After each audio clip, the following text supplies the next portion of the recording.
یہ بدعت میں شامل ہے، سارے کے سارے بعد والے لوگوں نے ایجاد کیے۔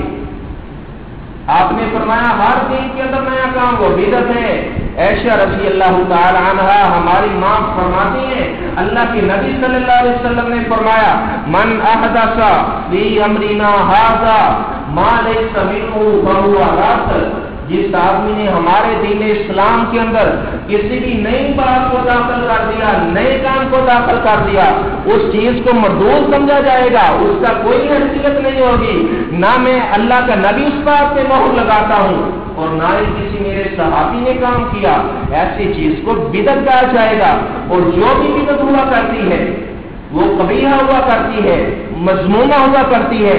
بدعت کا اسلام کے اندر ایسا نیا کام ایجاد کر کے کہنا یہ تو بدعت حسنہ ہے، اس کا بھی اسلام میں کوئی تصور نہیں ہے۔ ابھی بعض لوگ رجب کے مہینے کے اندر ایک نماز پڑھتے ہیں، کہتے ہیں کہ یہ صلاۃ الرغائب ہے، اسے صلاۃ رغائب کا نام دیتے ہیں۔ اب یہ صلاۃ رغائب کیا چیز ہے؟ ایک جھوٹی حدیث بنا کر اللہ کے نبی کی طرح منسوخ کر دی۔ آپ نے فرمایا لوگوں، میری امت کے لوگوں سن لینا، من کذب علیہ متعمدا فلیتبوأ مقعدہ من النار، جس آدمی نے میرے اوپر جھوٹ باندھا، بہتان لگایا، میں نے کوئی بات نہیں کہی، اس نے کہا اللہ کے نبی کی حدیث ہے، آپ نے فرمایا کہ وہ جہنمی آدمی، دنیا کے اندر جہنمی آدمی، ایسی بات جو میں نے نہیں کہی میرے سر میں لگا دی۔ اللہ نے فرمایا لولا کا لما خلقت الافلاکا، اے میرے محمد اگر تو نہ ہوتا تو میں نے دنیا کو نہیں بنانا تھا۔ کہاں یہ روایت ہے؟ کس جگہ پہ لکھی ہوئی؟ آپ کا نام سن کے انگوٹھے کو چھوڑنا شروع کر دینا، کہاں لکھا ہوا؟ اللہ کے نبی نے تو نہیں بتایا، اپنی طرف سے یہ سارے کام کرنا شروع کر دیے۔ صلاۃ رغائب کے نام سے نماز پڑھنا، یہ کون سی نماز ہے؟ یہ جھوٹی حدیث بنا کر منسوخ کی۔ اللہ کے نبی صلی اللہ علیہ وسلم نے فرمایا رجب شہر اللہ، رجب اللہ کا مہینہ ہے، وشعبان شہری، شعبان میرا مہینہ ہے، ورمضان شہر امتی، رمضان میری امت کا مہینہ ہے۔ جس آدمی نے رجب کے پہلے اشرے کے اندر جمعرات والے دن روزہ رکھا، جب جمعے کی رات آئی تو اس نے مغرب عشاء کے درمیان 12 رکعتیں پڑھی، دو کر کے سورۃ فاتحہ پڑھی، سورۃ فاتحہ کے بعد 3 مرتبہ اس نے سورہ قدر کو پڑھا، انا انزلناہ فی لیلۃ القدر، اس کے بعد 3 مرتبہ سورہ اخلاص کو پڑھا۔ اس طرح اس نے 12 رکعتیں پڑھی، سلام پھیرا، 70 بار اس پر درود پڑھا۔ سلام پھیرنے کے بعد سبوح قدوس رب الملائکۃ والروح یہ پڑھا، اللہ اس کی زندگی کے سارے گناہ معاف کر دیتے ہیں۔ یہ تو آپ نے ارشاد فرمایا ہی نہیں، یہ کہاں لکھا ہوا ہے؟ کہتے ہیں ابن جوزی نے لکھا ہے کہاں؟ الموضوعات کے اندر، الموضوعات کے اندر، موضوعات کا معنی ایسی کتاب جس کے اندر ساری موضوعات من کر حدیثیں جمع کر کے بتا دیا کہ یہ اللہ کے نبی کی حدیثیں نہیں ہیں، یہ جھوٹ ہے۔ ابھی ایسا کوئی عالم آدمی ہو کہ اس کا حوالہ کیا کتاب الموضوعات کا حوالہ ہے تو وہ جاہل آدمی ہوگا، اس بیچارے کو یہ بھی نہیں پتا ہے کہ الموضوعات جو حدیث سے گڑھ لی گئی اللہ کے نبی کے ذمہ لگا دی گئی، حالانکہ آپ نے وہ ارشاد نہیں فرمایا۔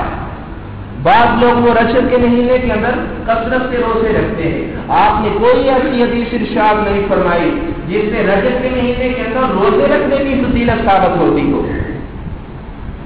یہ حدیث بنائی، آپ نے فرمایا جس نے رجب کے مہینے کے اندر ایک روزہ رکھا غفر اللہ لہ یا کاتب اللہ لہ ثواب الف شہر الف سنۃ، 1000 سال کے، جس نے رجب کے ایک دن روزہ رکھا اس کو 1000 سال کے روزوں کا ثواب ملتا ہے۔ جس نے رجب کے مہینے میں 2 روزے رکھے، 3 روزے رکھے، 3000 سال کی عبادت کا ثواب ملتا ہے۔ ابھی اللہ کے نبی نے نہیں فرمایا؟ اتنے لوگ ہیں بیچارے رجب کے مہینے میں روزے رکھتے پھرتے ہیں، پھر جب رجب کی 27ویں تاریخ آتی ہے لوگ کثرت سے عبادت کرتے ہیں، اگلے دن کا روزہ بھی رکھتے ہیں۔ پوچھا جاتا ہے تو وہ کہتے ہیں کہ 27 رجب کو اللہ کے نبی صلی اللہ علیہ وسلم معراج پہ گئے تھے، اس وجہ سے ہم 27 والی رات کو زیادہ عبادت کرتے ہیں، اگلے دن روزہ رکھتے ہیں۔ آپ صلی اللہ علیہ وسلم کے رجب کے جانے کے بارے میں 10 اقوال حافظ ابن حجر اسقلانی رحمہ اللہ نے نقل کیے ہیں۔ یہ تو کنفرم بات ہے ہی نہیں کہ آپ صلی اللہ علیہ وسلم 27 رجب کو معراج پہ گئے ہیں۔ انہوں نے کہا ہے کہ آپ صلی اللہ علیہ وسلم ہجرت کرنے سے 1 سال قبل ربیع الاول کے مہینے کے اندر اللہ کے نبی صلی اللہ علیہ وسلم نے معراج کیا ہے۔ اس کے بارے میں 10 قول ہیں۔ اسی طرح قاضی سلیمان منصور پوری رحمہ اللہ نے ایک قول 27 رجب کا بھی پیش کیا ہے، لیکن اس کو انہوں نے کہا کہ یہ 27 رجب والا قول درست نہیں ہے۔ اللہ کے نبی صلی اللہ علیہ وسلم کو ربیع الاول کے مہینے کے اندر معراج ہوا ہے۔ تو یہ کہنا کہ اس لیے ہم عبادت کرتی آپ معراج پہ گئے ہیں اگلے دن روزہ رکھنا، آپ نے تو نہ ایسے روزے کی رغبت دلائی ہے، نہ اس رات کی عبادت کے بارے میں آپ نے رغبت دلائی ہے۔ چوتھی بدعت والا کام جو رجب کے مہینے میں کیا جاتا ہے، 22 رجب جب آتی ہے تو لوگ کہتے ہیں آج ہم کونڈے تقسیم کرنے لگے ہیں، جعفر صادق کے نام کے کونڈے، یہ ہم کونڈے تقسیم کرنے لگے ہیں، جعفر صادق کے نام کے یہ کونڈے ہیں۔ ہندوستان کے ایک آدمی تھا، اس نے کہا کہ جعفر صادق علیہ السلام نے فرمایا، پہلی بات تو یہ کہ علیہ السلام یہ تو نبیوں کے آگے لگتا ہے، یہاں ہمارے اشتہاروں کے اوپر لکھا ہوتا ہے ابو طالب علیہ السلام۔ اللہ کے نبی صلی اللہ علیہ وسلم نے فرمایا میرے چچا ابو طالب کو اللہ نے آگ کے اندر ایک جوتا پہنا دیا ہے، وہ جہنم کے اندر ہے، اس کا دماغ یوں والے کھاتا ہے جس طرح ہنڈیوں والے کھاتی ہے۔ صحیح مسلم کی حدیث ہے۔ امام جعفر صادق علیہ السلام نے فرمایا کہ اس آدمی کی زبان نہیں پڑھ رہا ہوں کہ جو آدمی 22 تاریخ کو میرے نام کی نظر کرے گا، کونڈے تقسیم کرے گا، تو اللہ تعالیٰ اس سے بڑا راضی ہوگا، اللہ تعالیٰ اس کے خاندان کے اوپر کوئی آفت نہ آنے دے گا، کوئی مصیبت نہ آنے دے گا۔ حقیقت کے اندر جو 22 رجب ہے، اس دن مومنوں کے ماموں آپ صلی اللہ علیہ وسلم کے برادر اللہ امین معاویہ رضی اللہ تعالیٰ عنہ کی وفات کا دن ہے۔ 22 رجب امیر المومنین خالد المسلمین امیر معاویہ رضی اللہ تعالیٰ عنہ کی وفات کا دن ہے۔ جو ان کے دشمن ہیں ان کو وہ کافر قرار دیتے ہیں، ان کے باپ ابو سفیان کو وہ کافر قرار دیتے ہیں، ان کی والدہ ہند رضی اللہ تعالیٰ عنہ کے بارے میں بد تماشی یعنی ایسے الفاظ استعمال کرتے ہیں، سب و شتم کا مظاہرہ کرتے ہیں۔ 22 رجب حقیقت کے اندر امیر معاویہ رضی اللہ تعالیٰ عنہ کی وفات کا دن ہے، تو اس نام سے خوشی مناتے ہیں، اسے نام دے دیا یہ ہم جعفر صادق کے نام کے کونڈے تقسیم کرتے ہیں۔ جس طرح ابو لولو فیروز مجوسی ذلیل آدمی جس نے فاروق اعظم رضی اللہ تعالیٰ عنہ کو شہید کیا، لوگ اپنے ہاتھ کے اندر پہنتے ہیں، یہ کیا ہے؟ یہ میں نے فیروز پہنا ہوا ہے، یہ میں نے فیروز پہنا ہوا ہے۔ حقیقت کے اندر ذہن میں یہ ہوتا ہے کہ جو حضرت عمر رضی اللہ تعالیٰ عنہ کو شہید کرنے والا ہے، لہذا میں نے اس کو بڑا عزت والا نام دیا ہوا ہے۔ ایران کے اندر ابو لولو فیروز مجوسی اس ذلیل آدمی کا مزار انہوں نے تعمیر کر دیا کہ اس نے اپنی زندگی کے اندر بڑا اچھا کارنامہ سر انجام دیا ہے، کیونکہ اس نے حضرت عمر رضی اللہ تعالیٰ عنہ کو شہید کیا ہے۔ کون عمر؟ عمر تو اشارہ کرتا تو اللہ آسمان سے جبرائیل کو بھیج دیتے۔ جبرائیل آپ نے فرمایا اللہ کے نبی مقام ابراہیم پر 2 رکعتیں نہ ادا کر لیں، اوپر سے جبرائیل قرآن لے کر آ گیا، جس طرح عمر کہتا اسی طرح اللہ کے نبی آپ کر لیں۔ تو یہ 22 رجب والے دن کونڈے تقسیم کرنا یہ بھی بدعت میں شامل ہے۔ نہ اللہ کے نبی صلی اللہ علیہ وسلم نے ایسا فرمان ارشاد فرمایا، نہ آپ کی کسی صحابی نے ایسا کام کیا۔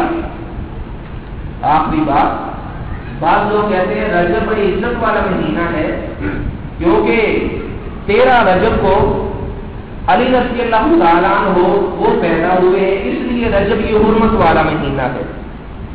قرآن اس بات کا رد کرتا ہے، قرآن کہتا ہے کہ اللہ نے حرمت والے مہینے اس دن سے بنائے ہیں جب سے اللہ نے زمین و آسمان کو پیدا کیا ہے۔ آپ نے دیکھا ہوگا جشن مولود کعبہ، کعبہ کے اندر حضرت علی رضی اللہ تعالیٰ عنہ پیدا ہوئے۔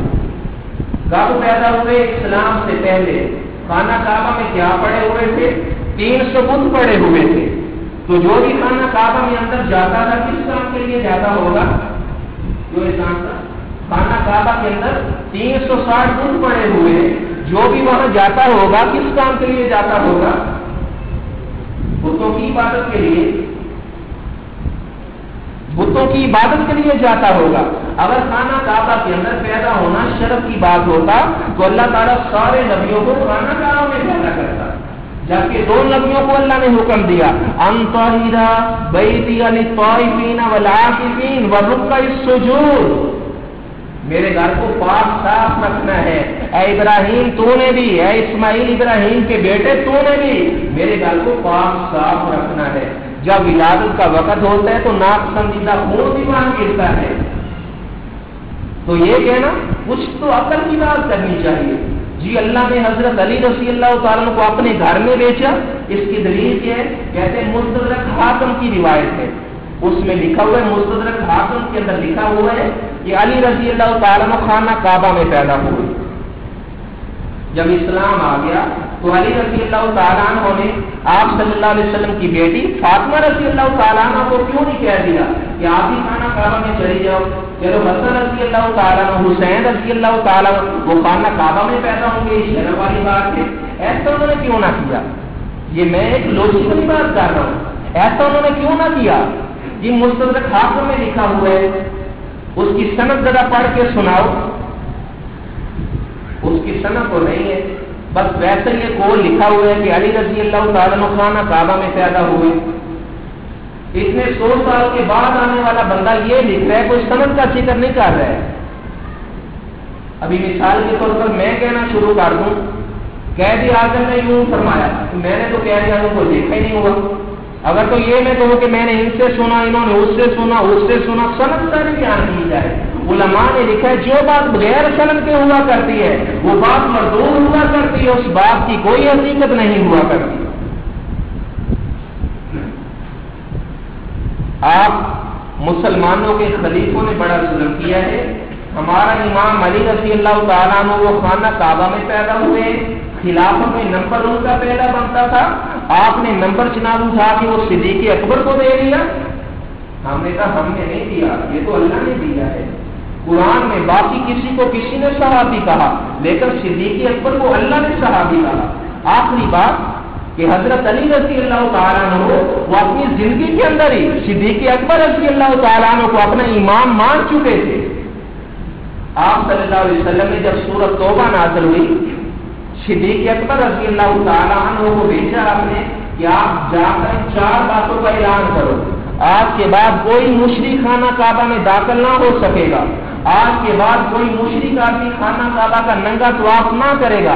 جس سے ہم نے وعدہ کیا ہوا ہے اس کے وعدے کو پورا کیا جائے گا اور نیا کوئی اس سے وعدہ نہیں کیا جائے گا. یہ اعلان کرنے کے لیے آپ نے صدیق اکبر رضی اللہ تعالیٰ عنہ کو بھیجا. جب وہ چلے گئے پیچھے سے آپ نے علی رضی اللہ تعالیٰ عنہ کو بلایا. ان کا مقام بہت زیادہ ہے، علی رضی اللہ تعالیٰ کا مقام بہت زیادہ ہے. آپ اپنے بچوں کا نام علی رضی اللہ تعالیٰ عنہ کے نام سے رکھا کریں، ان کا تو بڑا مقام اللہ کے نبی نے بیان کیا. لیکن ایسی موضوعاً گڑھ روایات کو بیان کر کے نسبت کر کے کہنا یہ حرام ہے. آپ صلی اللہ علیہ وسلم نے حضرت علی رضی اللہ تعالیٰ عنہ کو بلایا. آپ نے فرمایا کہ علی آپ صدیق اکبر کے پیچھے چلے جاؤ، ان 4 باتوں کا اعلان جا کے آپ نے کرنا ہے. علی رضی اللہ تعالیٰ عنہ پہنچے، یا ابا بکر، اے ابو بکر رضی اللہ تعالیٰ عنہ، اللہ کے نبی کی تحریر مجھے دے دو، وہ 4 باتوں کا اعلان میں کروں گا. آپ نے فرمایا علی سن لے، امیر ابو بکر ہی رہے گا، تو نے صرف اعلان کرنا ہے. گویا کہ اللہ کے نبی صلی اللہ علیہ وسلم علی رضی اللہ تعالیٰ عنہ کو یہ بات سمجھا رہے تھے، علی تو میری زندگی کے اندر ہی ابو بکر کے پیچھے نمازیں پڑھ کے، کیونکہ امیر تو میں نے اسے ہی بنایا ہے، ابو بکر کے پیچھے نمازیں پڑھ کے میں محمد کی زندگی کے اندر ہی ابو بکر کو اپنا امام مان لے، کیونکہ میرے چلے جانے کے بعد بھی اگر خلیفہ پہلا بنے گا تو صدیق اکبر ہی بنے گا. اس وجہ سے آپ صلی اللہ علیہ وسلم نے حضرت علی کو پیچھے روانہ کیا. وآخر دعوانا الحمدللہ رب العالمین.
کسی نے پوچھا ہے کہ اللہ تعالیٰ نے تمہارا نام تو قرآن میں مسلمین رکھا ہے، تو آپ میں سے کچھ وہ اپنے آپ کو دیوبندی کہتے ہیں، کچھ بریلوی کہتے ہیں، کچھ اہل حدیث کہتے ہیں، اللہ نے تمہارا نام تو مسلمین رکھا ہے، لہذا جماعت المسلمین یہ بننا چاہیے، یہ نام وغیرہ یہ نہیں رکھنے چاہیے۔ بات یہ ہے کہ مسلمین جو ہے یہ اللہ تعالیٰ نے قرآن نبی صلی اللہ علیہ وسلم کے زمانے میں نازل کیا، آپ کے صحابہ گویا کہ وہ بھی مسلمین تھے۔ مسلمین یہ ذاتی نام ہے، یہ تمام کا نام ہے، مسلمین یہ ذاتی نام ہے، اور جو باقی نام ہے فلاں، اب یہ صحابہ کا نام بھی مسلمین تھا، لیکن بعض صحابی وہ مہاجر ہیں اور بعض صحابی وہ انصار ہیں، وہ ان کے صفاتی نام ہیں۔ یہ جو لوگوں نے نام رکھے ہوئے ہیں مسلمان تو سارے کے سارے ہیں، یہ تمام کا ذاتی نام ہے، اور ایسے نام رکھنا یہ صفاتی نام ہے۔ اگر کسی نے ایسا نام رکھا ہوا ہے تو اگر نسبت آپ اللہ کے نبی کی طرف کرے تو سب سے زیادہ بہتر ہے، اپنے آپ کو محمدی کہلوانا یہ تو سب سے زیادہ بہتر ہے۔ عیسائی عیسیٰ علیہ السلام کو ماننے والے نسبت اپنے نبی کی طرف قائم رکھی، عیسیٰ علیہ السلام کو ماننے والے عیسائی، لیکن مسلمان بیچارے نبی سے نسبت کو توڑ کر کوئی جناب امام شافعی رحمہ اللہ کی طرف نسبت کر کے شافعی بن گیا، اسی طرح آپ جانتے ہیں کوئی اور بن گیا، کوئی اور بن گیا۔ نسبت اگر نبی کے ساتھ ہی قائم رکھی جائے تو یہ سب سے زیادہ بہتر ہے۔ ان الحمد للہ نحمده ونستعینه ونستغفره ونعوذ باللہ من شرور انفسنا ومن سیئات اعمالنا، من يهده الله فلا مضل له ومن يضلله فلا هادي له، الا لا ایمان لمن لا امانة له ولا دین لمن لا عهد له، سبحان ربك رب العزة عما يصفون وسلام على المرسلين والحمد لله رب العالمين۔